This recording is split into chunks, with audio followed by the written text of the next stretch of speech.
The Great Hall of Kepler Station stretched endlessly before Captain Marcus Kane, its crystalline walls reflecting the light of 1,000 distant stars.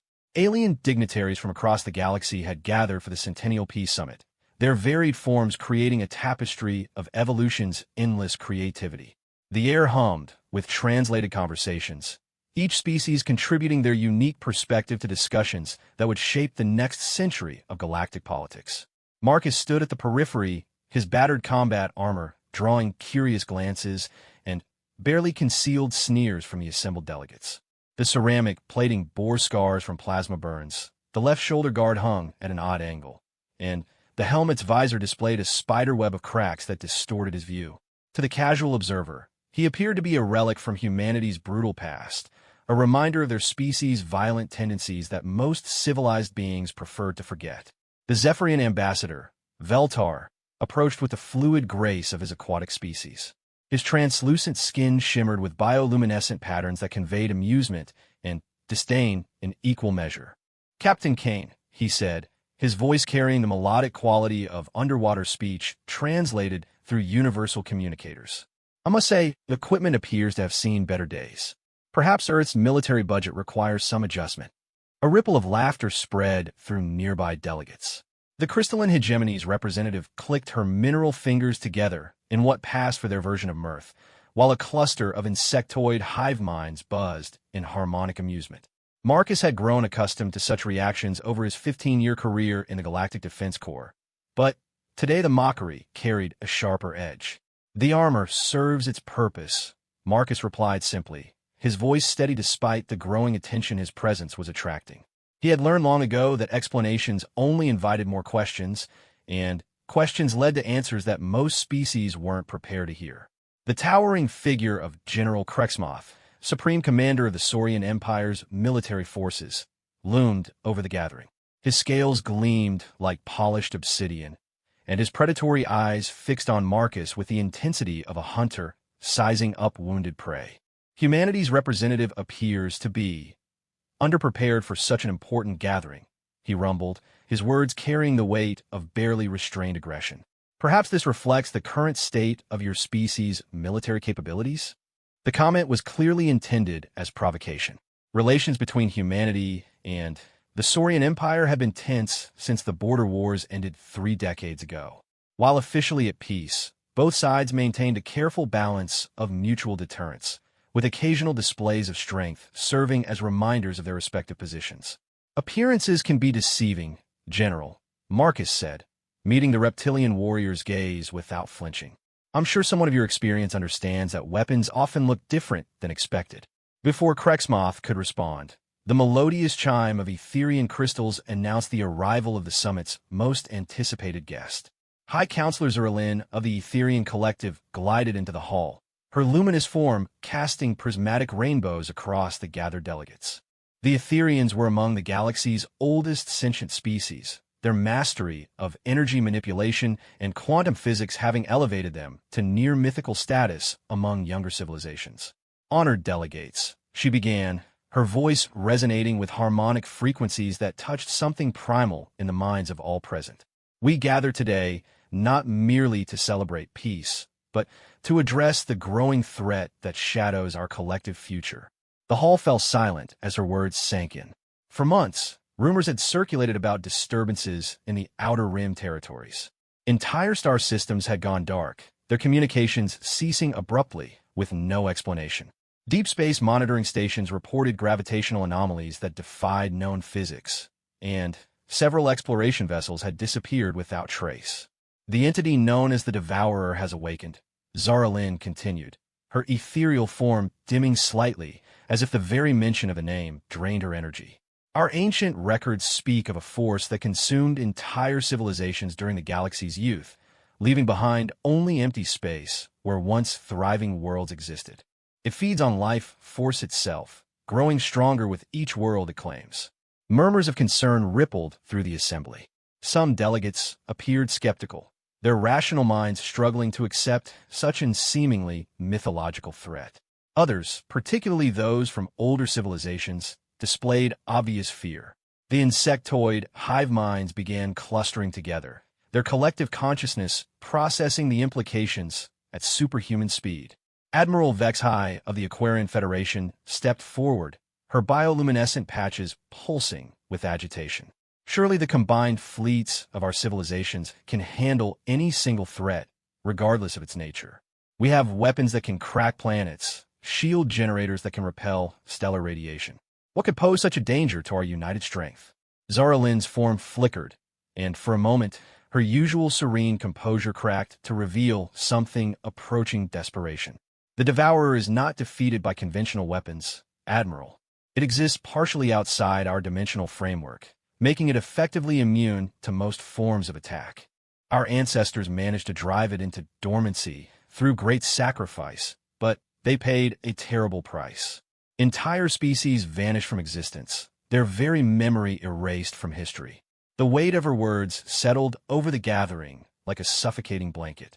These were beings accustomed to solving problems through technology, diplomacy, or force. The concept of an enemy that could not be reasoned with, bought off, or destroyed through superior firepower challenged their fundamental understanding of reality. "What do you propose we do?" asked Senator Muldar of the Centauri Alliance, his forearms gesticulating nervously as he spoke. "If this entity is truly as powerful as you describe, conventional military response seems inadequate." "There are unconventional methods," Zara Lynn replied, her gaze sweeping across the assembled delegates before coming to rest on Marcus. "Techniques that require specific types of consciousness, particular patterns of thought that most evolved civilizations have abandoned as primitive. The ancient records suggest that the solution lies not in advancement, but in embracing aspects of existence that we have deliberately left behind." Marcus felt the attention of the entire hall focusing on him, though he wasn't entirely sure why. His armor's damaged sensors registered elevated stress pheromones from multiple species, and the temperature in his immediate vicinity seemed to drop several degrees. General Krexmoth's laugh was like grinding stone. "Are you suggesting that humanity's barbaric tendencies might actually prove useful? That their refusal to evolve beyond violence could save us all? The irony is almost amusing." "Not violence," Zara Lynn corrected, her voice carrying a strange note of reverence. "Something deeper. Something that most species lose as they advance technologically. A connection to primal forces that civilization tends to suppress." The crystalline hegemony's representative chimed in with sounds like whined through crystal caves. "Surely you don't mean to imply that primitive instincts could accomplish what our greatest minds cannot. The humans may be tenacious, but they are hardly the galaxy's most formidable warriors." "Tenacious is an interesting word choice," Marcus said quietly, drawing surprised looks from those who had seemingly forgotten his presence. "My people have a saying, it's not the size of the dog in the fight, it's the size of the fight in the dog." "Quaint," Veltar observed with obvious condescension, though I fail to see how folksy wisdom applies to cosmic-level threats. Marcus smiled, though the expression was hidden behind his cracked visor. Sometimes the old ways work better than new ones. Sometimes simple solutions are more effective than complex theories. The conversation was interrupted by a sudden fluctuation in the station's power grid. Emergency lighting activated as primary systems momentarily failed, casting the Great Hall in an ominous red glow. Through the crystalline walls, the assembled delegates could see the stars themselves seeming to flicker, as if reality itself was experiencing some form of interference. Zara Lynn's form blazed with sudden intensity, her consciousness reaching out to touch the disturbance. When she spoke again, her voice carried the weight of absolute certainty. "It comes. The Devourer has found us. Our location is known, and it approaches with intent." Panic began to spread through the gathering as various species processed the information according to their nature. The hive minds buzzed with frantic communication. The aquatic Zephyrians began releasing stress chemicals that clouded their tank environments, and several of the smaller herbivorous species activated personal shield generators. "How long do we have?" Admiral Vexhai demanded, her military training overriding her fear. "Hours, perhaps less," Zara Lynn replied. "The entity moves through space-time in ways our physics cannot fully explain. Distance becomes meaningless when you exist partially outside conventional dimensions." General Krexmoth was already activating his communication systems, calling for his fleet to take defensive positions. Other military commanders followed suit, their voices joining in a cacophony of urgent orders and desperate preparations. The Great Hall, moments before a place of civilized discourse, transformed into a war room where the galaxy's finest minds struggled to comprehend an enemy beyond their understanding. Marcus remained still amidst the chaos, his damaged armor making him appear almost meditative in comparison to the frantic activity surrounding him. His hand rested lightly on a particular section of his chest plate, where the ceramic had been worn smooth by repeated contact. To an observer, it might have looked like a nervous habit, but Marcus knew better. The armor was not broken. It was not damaged by accident or neglect. Every crack, every burn mark, every apparent flaw served a specific purpose that no other species in the galaxy would understand until it was too late to matter. The mockery, the condescension, the assumption that humanity's representative was poorly equipped for the challenges ahead, all of it played into a deception that had taken 15 years to perfect. As the first sensor readings began to filter in from the outer system, confirming the approach of something vast and hungry, Marcus allowed himself a small smile. The galaxy was about to learn why humanity had earned its place among the stars, and why some forms of evolution moved backward instead of forward. The Devourer was coming, but it would find that its prey was not as defenseless as appearances suggested. The command center of Kepler Station had become a symphony of organized chaos. Holographic displays showed the approaching anomaly as a writhing darkness that seemed to consume the very light around it. Admiral Vexhai stood before the main tactical screen, her bioluminescent patterns flickering rapidly as she processed incoming data streams from dozens of sensor arrays. "It's massive," she reported to the assembled commanders, her voice tight with barely controlled fear. "Roughly the size of small moon, but the energy readings don't make sense. It's simultaneously there and not there, existing in multiple dimensional phases at once." General Krexmoth's claws scraped against the metal console as he studied the readings. "Weapons systems report ready status across all Allied fleets, but our targeting computers can't achieve lock-on. The entity seems to shift between dimensional phases faster than our equipment can track." Marcus observed the proceedings from his position near the back of the command center. The other delegates had given him a wide berth, apparently considering his presence irrelevant to the high-level strategic discussions taking place. Their oversight would have been amusing under different circumstances, but the approaching threat demanded his full attention. The first casualties began reporting in within the hour. The mining station at Proxima 7 simply vanished from all sensors, leaving behind a void in space that registered as absolute zero across all energy spectrums. No debris, no radiation signature, no trace that anything had ever existed in that location. The facility and its 3,000 inhabitants had been erased so completely that even their gravitational influence disappeared. "By the 7 moons," whispered Senator Muldar, his forearms trembling as he processed the implications. "It's not just destroying them. It's unmaking them entirely." High Counselor Zora Lynn materialized beside the tactical display, her ethereal form casting prismatic rainbows across the darkened command center. The ancient text spoke of this effect. The Devourer doesn't simply consume matter and energy, it devours the very concept of existence. Everything the target was, is, or could have been becomes part of its mass. "That's impossible," Admiral Vexhai protested, though her conviction wavered as she spoke. "Conservation of mass and energy are fundamental laws of physics. You can't simply erase something from reality. Your physics assume a single-dimensional framework," Zara Lynn replied sadly. "The Devourer operates across multiple layers of existence simultaneously. It consumes not just the physical form, but the quantum potential, the historical impact, even the memory traces left in other minds. After it feeds, it's as if the target never existed at all." The second wave of reports painted an even more terrifying picture. The defensive fleet positioned at Gamma Station, 12 dreadnoughts and 47 support vessels, had opened fire on the approaching entity. Their combined firepower could have reduced a planet to molten slag, but the energy beams and projectiles passed through their target as if it existed in a completely separate reality.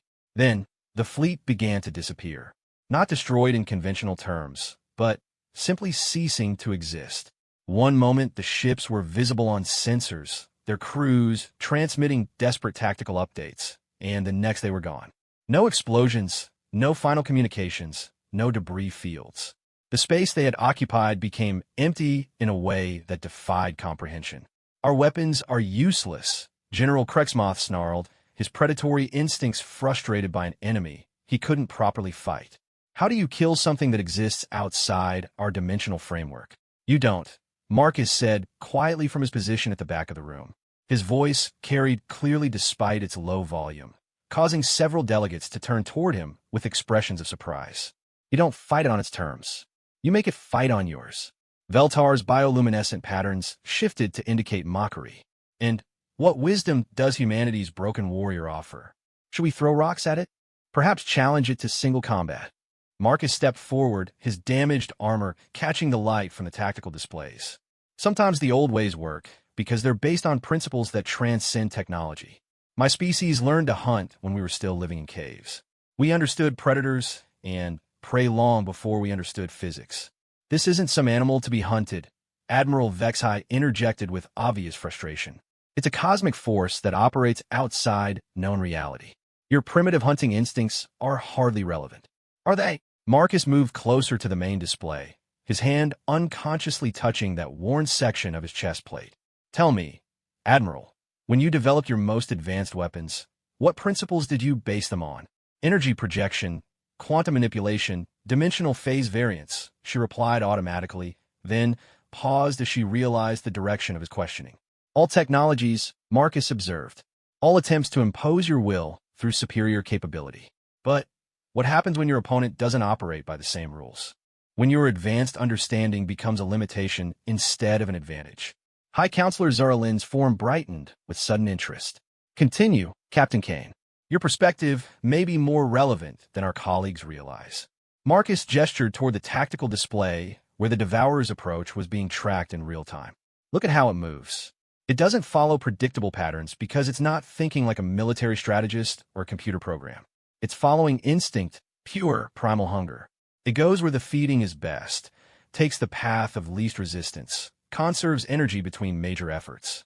You're anthropomorphizing a cosmic entity, Senator Muldar protested, assigning animal characteristics to something that exists beyond our understanding. Maybe, Marcus conceded, but maybe that's exactly what we need to do. Maybe understanding it as a predator instead of a phenomenon gives us options we wouldn't have otherwise. The conversation was interrupted by another wave of sensor readings. The Devourer had consumed the entire Kepler system's outer defensive perimeter, 16 automated weapons platforms, and their support facilities. The rate of consumption was accelerating, and projected arrival time at the station itself had decreased to less than 4 hours.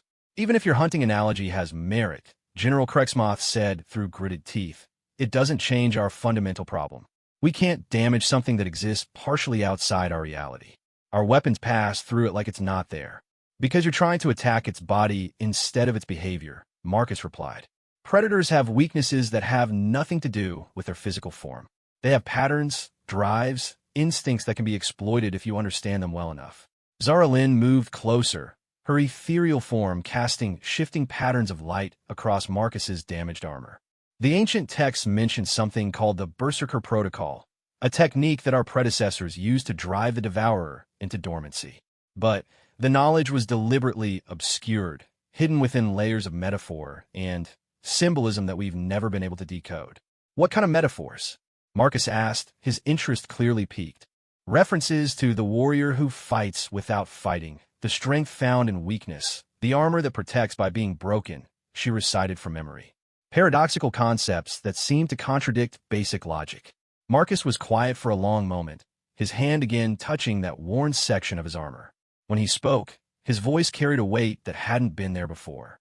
Not paradoxical, practical. Your ancestors understood something that your modern civilizations have forgotten. Which is? Admiral Vexhai demanded, her patience clearly wearing thin as the tactical situation continued to deteriorate. That sometimes the best defense is to appear vulnerable. Sometimes the most effective weapon is the one your enemy doesn't recognize as a threat. Marcus stepped back from the group, his movements taking him toward the command center's exit. And sometimes the solution to an impossible problem is to stop trying to solve it the way everyone expects. Where are you going? Veltar called after him, his aquatic features displaying confusion and growing concern. To get ready, Marcus replied without turning around. The Devourer will be here soon, and I need to prepare for the welcome party. As he disappeared through the exit, the assembled delegates exchanged uncertain glances. Their most advanced military strategies had proven useless against the approaching threat, their technological superiority meaningless in the face of an enemy that operated outside conventional physics. The humans' confident departure struck them as either the height of arrogance or the depth of madness. High Counselor Zura watched the empty doorway with an expression of dawning comprehension. Perhaps, she said quietly, it's time we consider the possibility that evolution doesn't always mean advancement. Sometimes it means remembering what we've chosen to forget. The tactical displays continued their steady countdown as the Devourer approached, consuming everything in its path with inexorable hunger. In 3 hours and 27 minutes, it would reach Kepler Station and the assembled representatives of galactic civilization. Whether they would survive the encounter or even remember having existed at all might depend on whether a damaged human warrior could accomplish what their combined technological might could not. The greatest military minds in the galaxy watched their enemy approach, feeling more helpless with each passing minute. Somewhere in the station's depths, Marcus Kane was preparing for a confrontation that would determine whether advanced civilization was a help or a hindrance when facing something truly ancient and hungry. The Devourer was coming, and only one being in the system seemed to think that was exactly as it should be. Marcus Kane stood alone in the station's observation deck, staring out at the approaching darkness that had already consumed half the system. The silence here was complete, broken only by the subtle vibration of the station's life support systems maintaining their steady rhythm. Through the reinforced transparent aluminum, he could see the Devourer as it truly was, not the sensor readings and tactical projections that filled the command center, but the raw reality of something that existed between dimensions. It was beautiful in the way that hurricanes were beautiful, a perfect expression of destructive force that followed laws older than civilization itself. The entity moved through space like liquid shadow, its form constantly shifting between states of matter and energy. Occasionally, glimpses of its true nature became visible. Vast tendrils that stretched across impossible distances, geometric patterns that hurt to look at directly, and at its center, something that might have been a face or might have been the void between stars. Magnificent, isn't it?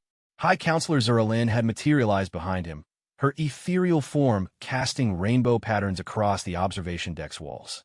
In all our millennia of study, we've never encountered anything quite like it. Marcus didn't turn around. How long have you known? Known what, Captain Kane? How long have you known what I am? He finally faced her, and she could see his eyes through the cracked visor of his helmet. They were older than his apparent age suggested, carrying a weight that spoke of experiences beyond normal human endurance. The Etherians don't invite random military officers to their most important gatherings. You've been watching me for years. Zara Lynn's form dimmed slightly, a sign of what might have been embarrassment in her species. Since the Proxima incident, when you single-handedly held off the Void Raiders long enough for civilian evacuation.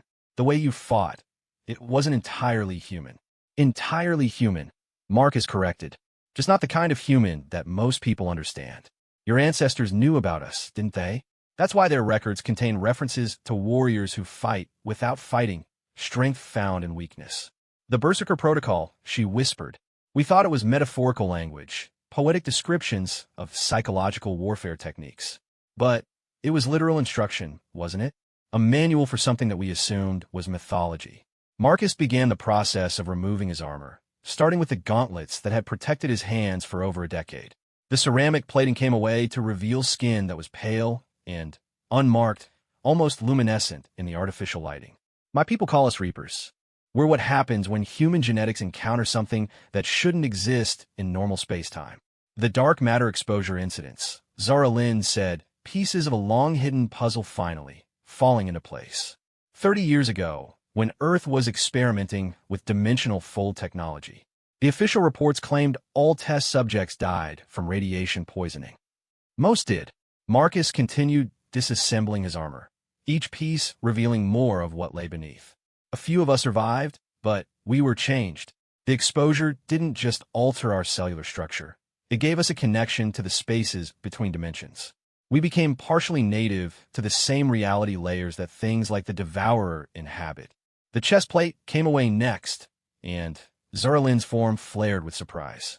Marcus's torso was covered in patterns that looked like tattoos, but moved with a life of their own. Geometric shapes flowed across his skin like living circuits, pulsing with a dark energy that seemed to absorb light rather than reflect it. The patterns were beautiful and terrifying in equal measure, following mathematical progressions that her advanced mind couldn't quite grasp. The armor wasn't protecting you, she realized. It was containing you, controlling me. Marcus corrected as he removed the helmet, revealing features that were recognizably human, but somehow more intense than they should have been. His eyes held depths that suggested vast spaces, and when he smiled, there was something predatory in the expression. Keeping me stable, keeping me sane, keeping me human enough to function in normal society. How many others are there? There were 12 of us originally. I'm the only one left. He set the helmet down carefully, and for a moment his expression showed genuine grief. The others couldn't handle the transition. They either went completely insane or let the non-human parts take over entirely. The armor systems we developed help maintain the balance, but they're not perfect. Through the observation deck's windows, the Devourer had moved perceptibly closer. Its presence was beginning to affect the station's systems, causing lights to flicker and gravity to fluctuate in subtle but noticeable ways. In the distance, they could see the last of the outer system defense platforms disappear into the entity's bulk. The mockery, the appearance of damaged equipment. Zuralin continued working through the implications. It was all camouflage to hide what you really are. Partly, Marcus stretched, and the movement caused the patterns on his skin to shift and flow like living things. But partly it was genuine. This transformation isn't a blessing, counselor. It's a curse that I've learned to weaponize. The armor keeps me functional, but it also keeps me trapped between two states of existence. I'm not fully human anymore, but I'm not fully something else either. What are you going to do? Marcus walked to the observation deck central console and began inputting commands that would seal the chamber and disconnect it from the station's main life support grid. What I was designed to do, even if nobody understood the design at the time. The Devourer feeds on life force, on the quantum essence that makes conscious beings more than just organized matter. But my life force isn't entirely located in this dimension anymore. You're going to fight it. I'm going to hunt it. The distinction was important, and his tone made that clear. Fighting implies two equals meeting in conflict. Hunting means understanding your prey well enough to exploit its weaknesses. The station shuddered as something vast brushed against its outer hull. Emergency klaxons began sounding throughout the facility, and through the intercom system, they could hear Admiral Vexhai issuing evacuation orders to all non-essential personnel. The assembled delegates were being moved to the most heavily shielded sections of the station, though both Marcus and Zuralin knew that no amount of conventional protection would matter if the Devourer decided to feed. The others won't understand, Zuralin said as she watched Marcus complete his preparations. They'll see you as another threat, something else to be afraid of. I know. He had finished removing all of his armor except for a single device attached to his left wrist, a control unit that monitored his vital signs and neurological activity. That's why I need you to explain things to them after this is over. Help them understand that evolution isn't always about becoming something better. Sometimes it's about becoming something necessary. After this is over, you're planning to survive? Marcus turned to face her one final time, and she could see that the patterns on his skin were becoming more active, responding to his emotional state and the proximity of the approaching entity. I'm planning to win. Whether I survive winning is a different question entirely. The observation deck's blast shutters began to close as proximity alarms indicated that the Devourer was now within direct contact range of the station. Through the narrowing gap, they could see tendrils of living darkness reaching toward Kepler Station like the arms of some cosmic octopus. Where they touched the station's hull, metal began to dissolve not into component atoms, but into absolute nothingness. Go, Marcus said firmly. Get back to the others and prepare them for what comes next. Tell them that if they see something that doesn't look human anymore, it's still me. At least, I hope it will be. Zuralin hesitated for a moment, then reached out with her ethereal essence to briefly touch his mind. The contact lasted only seconds, but it was enough for her to understand the true scope of what he was preparing to do. The sacrifice required wasn't just physical. It was the willing surrender of everything that made him recognizably human. "Captain Kane," she said as she began to fade from the chamber. "Marcus, thank you." He smiled, and for a moment he looked like nothing more than a tired soldier preparing for one last battle. "Thank me after we win, counselor. If we don't, there won't be anyone left to remember this conversation anyway." As the blast shutters sealed completely, Marcus was left alone in the observation chamber with only his thoughts and the approaching darkness outside. The station shuddered again, more violently this time, and he could feel the Devourer's presence pressing against his consciousness like a physical weight. The patterns on his skin began to glow with their own inner light, responding to the nearness of something that existed in the same dimensional spaces they touched. For the first time in 15 years, Marcus allowed himself to stop fighting the change, stop maintaining the careful balance that kept him human. The real battle was about to begin, and it would be fought in places where advanced technology meant nothing, and ancient instincts were the only reliable guide. The Devourer had found what it thought was easy prey, but it was about to discover that some evolutionary paths led to creatures just as dangerous as itself. The observation deck's interior lighting failed completely, leaving Marcus in absolute darkness. In that darkness, something that had once been human began to prepare for war. In the command center of Kepler Station, panic had given way to grim resignation. Admiral Vexhai watched helplessly as her remaining fleet formations dissolved into nothingness at the Devourer's touch. The entity had grown noticeably larger with each ship it consumed, its bulk now spanning several kilometers and continuing to expand as it fed. "All weapons offline," reported General Krexmoth, his voice hoarse from shouting orders that had proven meaningless. "The creature is interfacing directly with our power systems. Every time we try to charge weapons arrays, the energy gets diverted into its mass." High Counselor Zaralyn materialized in the center of the command room, her ethereal form flickering with urgency. "Clear the outer sections. Everyone needs to move to the central core immediately." "What's the point?" Senator Muldar asked bitterly, his forearms hanging limp with defeat. "We can't fight it, we can't run from it, and our most advanced defensive systems might as well be made of paper. We're just prolonging the inevitable." "Captain Kane is preparing to engage the entity," Zaralyn announced, causing a stir of surprise throughout the command center. Veltar's bioluminescent patterns shifted to indicate disbelief mixed with desperate hope. One human against something that destroyed our combined fleets? Has he gone insane? Perhaps, Zaralyn admitted. But his insanity might be exactly what we need. Captain Kane isn't entirely human anymore.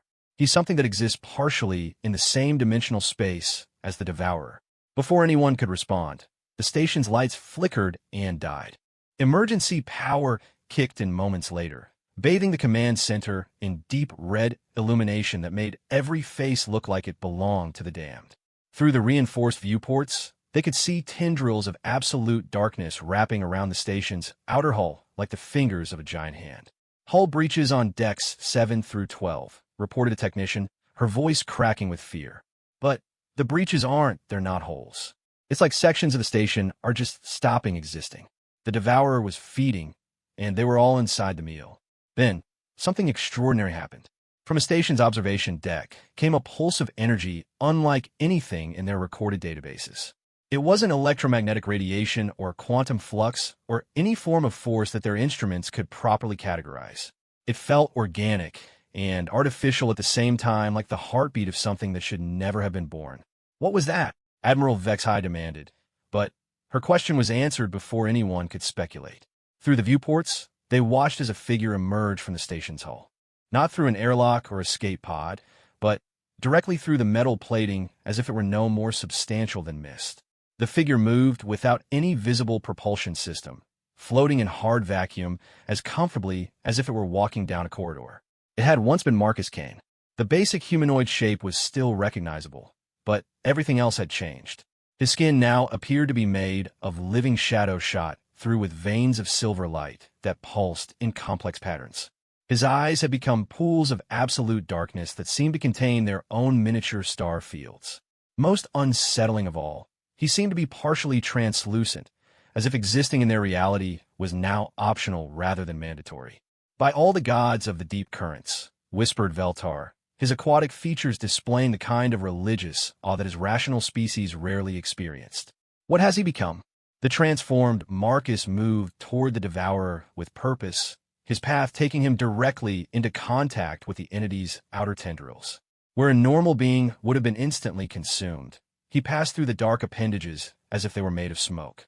The devourer reacted to his presence, its feeding momentarily stopping as it encountered something that didn't behave according to its understood rules. He's engaging it, General Krexmoth said unnecessarily, his predatory instincts responding to the sight of a hunt beginning. But how is he surviving contact?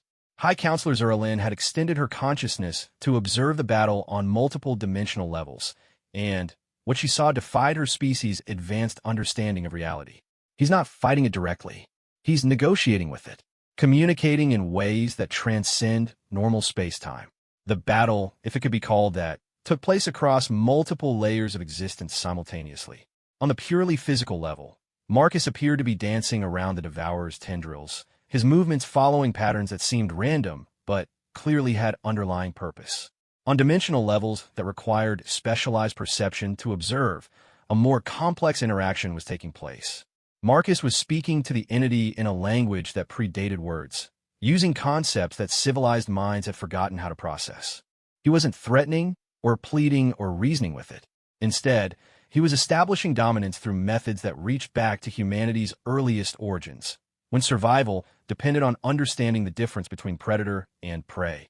The devourer was ancient beyond measure, but it was also fundamentally simple. It existed to consume, to grow, to convert everything else into extensions of itself. Throughout its cosmic existence, it had never encountered anything that could meet it on its own terms while maintaining independent will. Marcus wasn't just immune to its feeding mechanisms. He was actively challenging its right to feed in this location. It's stopping, Admiral Vexhai observed with amazement. The tendrils that had been systematically consuming the station's outer sections had withdrawn, no longer actively feeding. The dissolution process has halted. More than that, Zerlin corrected, her perception spanning multiple reality layers. It's confused. The devourer operates on instinct older than our galaxy, and those instincts are telling it contradictory things. It recognizes Captain Kane as prey because he's composed of life force, but it also recognizes him as a predator because he exists in the same dimensional space as it does. The confrontation intensified as Marcus moved closer to the entity's core. His transformed state allowed him to perceive the devourer's true structure. Not a single massive creature, but a collective consciousness made up of billions of consumed beings that had been forcibly integrated into a unified whole. Every civilization it had ever fed upon still existed within its mass, their individual identities suppressed, but not entirely destroyed. This was the weakness that advanced civilizations couldn't perceive because they thought in terms of technology and physics rather than psychology and instinct. The devourer wasn't just a cosmic force. It was a traumatized collective that had been consuming others in an attempt to fill a void that could never be satisfied. It was, in the most fundamental sense, a predator that had become trapped by its own success. Marcus reached out with abilities that his human genetics should never have been able to support, touching the consciousness of individual beings trapped within the devourer's mass. One by one, he began to remind them of what they had been before being consumed, not through words or images, but through direct transmission of the concept of individual identity.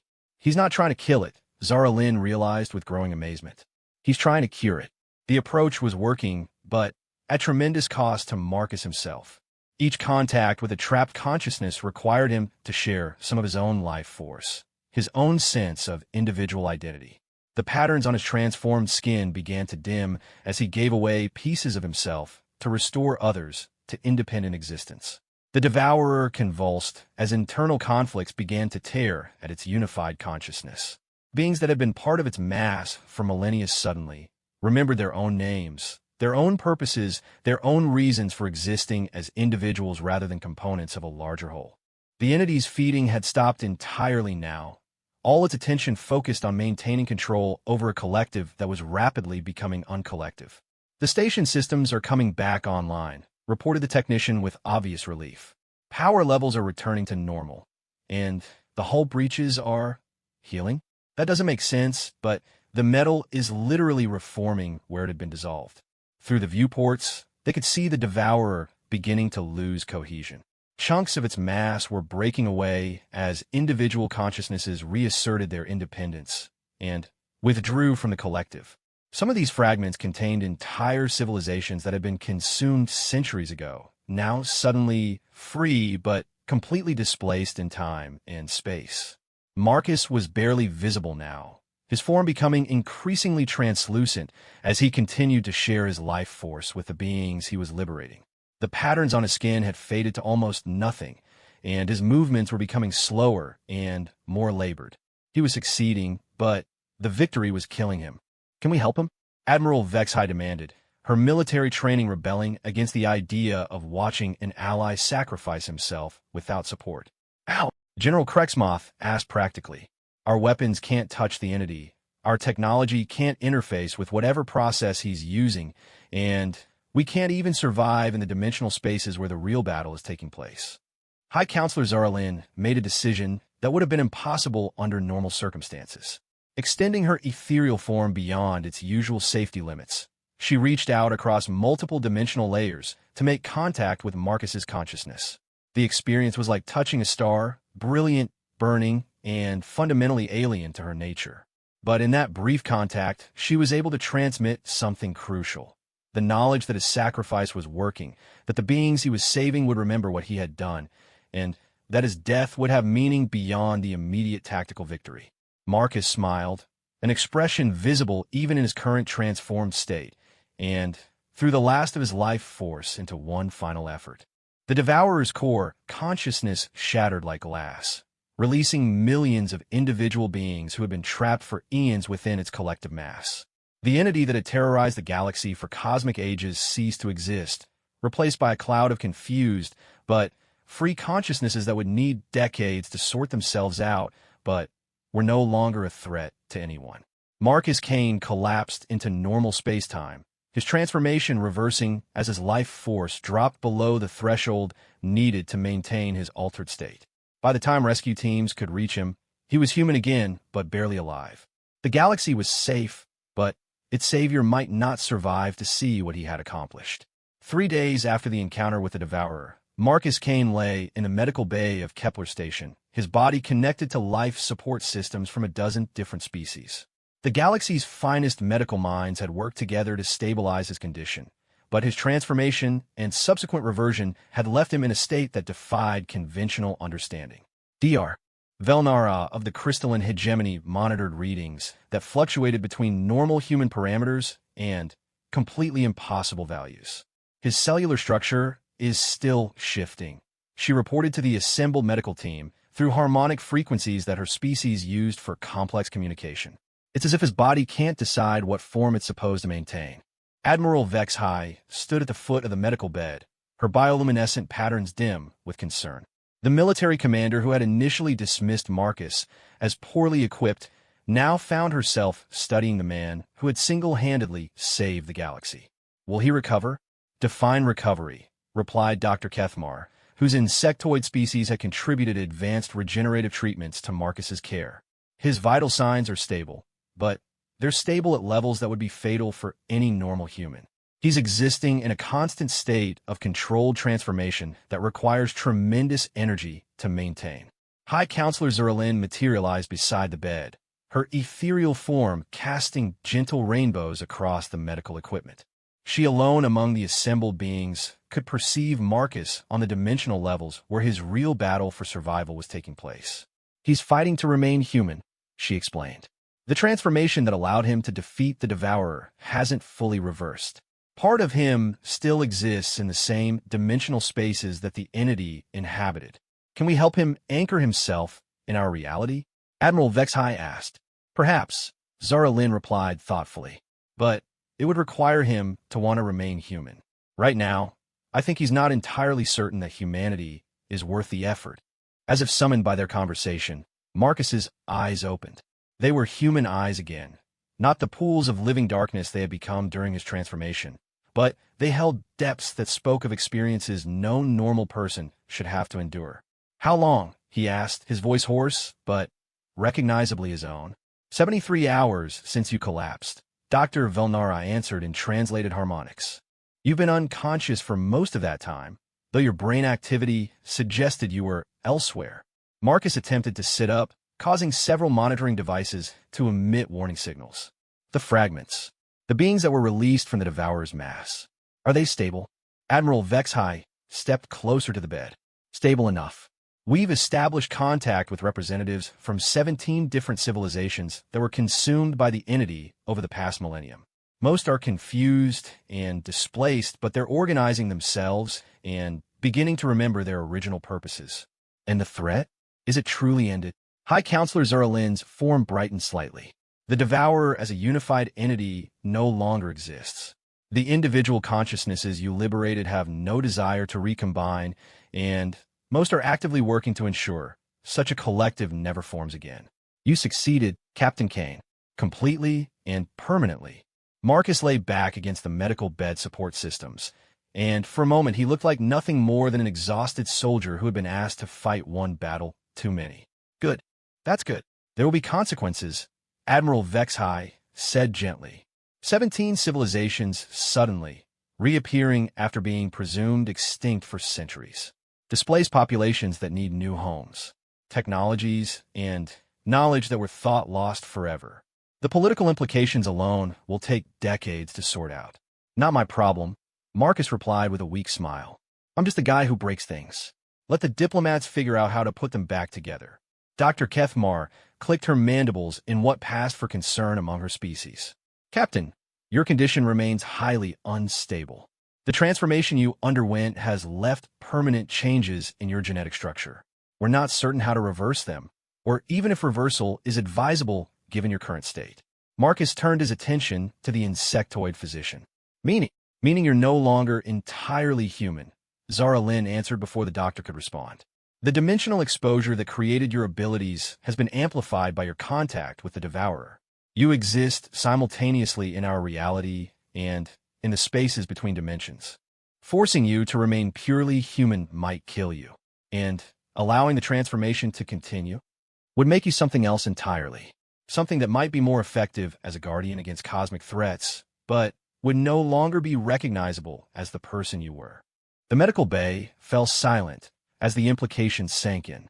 Marcus Kane faced a choice that no being in the galaxy's recorded history had ever been forced to make: remain human and possibly die, or evolve into something else and lose his essential identity. "There's a third option," Zara Lynn said quietly after several minutes of contemplation. "The armor system you developed to control your transformation. We could modify it, upgrade it using knowledge gained from studying your recent changes.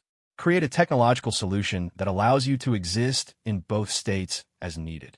Marcus considered this, his eyes fixed on the damaged armor that still lay in a corner of the medical bay. The ceramic plating that had protected him for 15 years looked small and insignificant compared to what he had become during the battle, but it had also been the anchor that kept him human when the alternative was madness. "What would that make me?" he asked finally. "A guardian," Admiral Vexhai answered without hesitation. "Someone who can stand between our civilizations and the kinds of threats that conventional military forces can't handle. There are other entities in the deep spaces between galaxies, other cosmic predators that hunt civilizations like the Devourer did. A lifetime of fighting monsters," Marcus mused. "Never fully human, never fully monster, always caught between the two. It would be a tremendous sacrifice," Zara Lynn admitted. "But it would also be a tremendous service. The galaxy needs someone who can protect it from threats that exist outside normal reality." Marcus was quiet for a long time, staring at his hands, which still occasionally flickered with the patterns that had covered his skin during transformation. Finally, he spoke. "During the battle, when I was in contact with all those trapped consciousnesses, I experienced something that most beings never will. I felt what it was like to be truly alone in the universe, to have no connection to anything outside yourself." He looked up at the assembled group around his bed. The Devourer wasn't evil in any conventional sense. It was just empty. It consumed others because it had forgotten how to exist as an individual, and the emptiness was driving it insane. In the end, I didn't defeat it by being stronger or smarter or more advanced. I defeated it by remembering how to be human when everything else had forgotten what that meant. Dr. Velnara's crystalline features chimed softly with realization. You're saying that humanity's apparent primitiveness was actually an advantage? I'm saying that evolution isn't always about becoming more complex, Marcus replied. Sometimes it's about remembering simple truths that complex minds overlook. The Devourer had evolved far beyond us in every measurable way, but it had lost something essential in the process. He made his decision then, though he didn't announce it immediately. Instead, he spent another few moments studying the faces around him. Beings from across the galaxy who had initially dismissed him as inferior, but now looked to him with something approaching reverence. Modify the armor, he said finally. Create your technological solution, but make sure it includes safeguards that force me to remain connected to other beings. The moment I start thinking of myself as separate from the rest of the galaxy is the moment I become the next cosmic threat that needs to be stopped. Atmin vethai notet solemni. Understood. We'll establish protocols that require regular interaction with representatives from multiple civilizations. A support network that will help you maintain your essential humanity even as you develop capabilities that transcend normal human limitations. And we'll make sure the galaxy remembers what you've done, Zara Lynn added.